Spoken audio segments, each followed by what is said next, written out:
ఒక స్ఫూర్తిదాయకంగా తీసుకుంటారు, అలాంటి జరుగుతాయి. దానికి మనస్ఫూర్తిగా మీకు అభినందనలు. దానికి ఒక స్ఫూర్తినిచ్చినటువంటి కాలేజీలో ఉండే అందరిని అభినందిస్తున్నాను.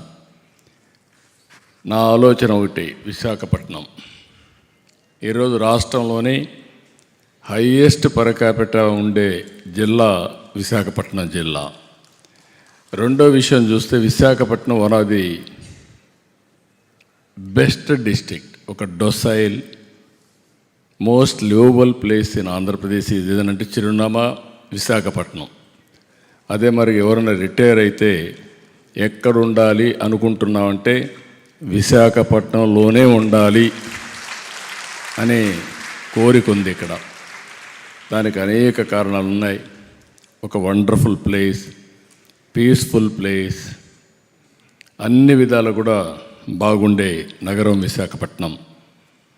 నేను అందుకే ఈ నగరాన్ని ఎప్పుడు కూడా ఒక ఫైనాన్షియల్ క్యాపిటల్గా తయారు చేయాలని మొదటి నుంచి ఆలోచిస్తూ వచ్చినాం.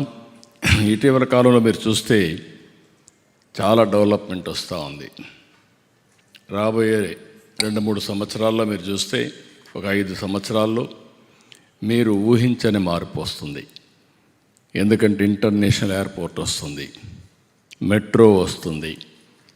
ఇక్కడనే దేశంలోనే ఎక్కువ స్టీల్ తయారు చేసే విశాఖపట్నం స్టీల్ ప్లాంట్, రెండేది ఆర్సీఆర్ మిత్తల్ స్టీల్ ప్లాంట్స్ వస్తున్నాయి. ఇంకొక పక్కన టీసీఎస్ కానీ, అదే మరి కాగ్నిజెంట్ ఇలాంటి ఐటీ కంపెనీస్ వస్తున్నాయి. తర్వాత రాబోయే రోజుల్లో గూగుల్ వస్తే నాలెడ్జ్ ఎకానమీ కూడా చిరునామాగా దేశంలోనే విశాఖపట్నం తయారయ్యే పరిస్థితి వస్తుంది. వాళ్ళు ఇక్కడ డేటా సెంటర్ పెట్టి ప్రపంచంలో ఉండే డేటాస్ అంతా కూడా ఇక్కడ తీసుకొచ్చి అనలిటిక్స్ చేసి ఆర్టిఫిషియల్ ఇంటెలిజెన్స్ ఉపయోగించి సొల్యూషన్స్ ఇక్కడి నుంచి పంపించే పరిస్థితికి వస్తున్నారు.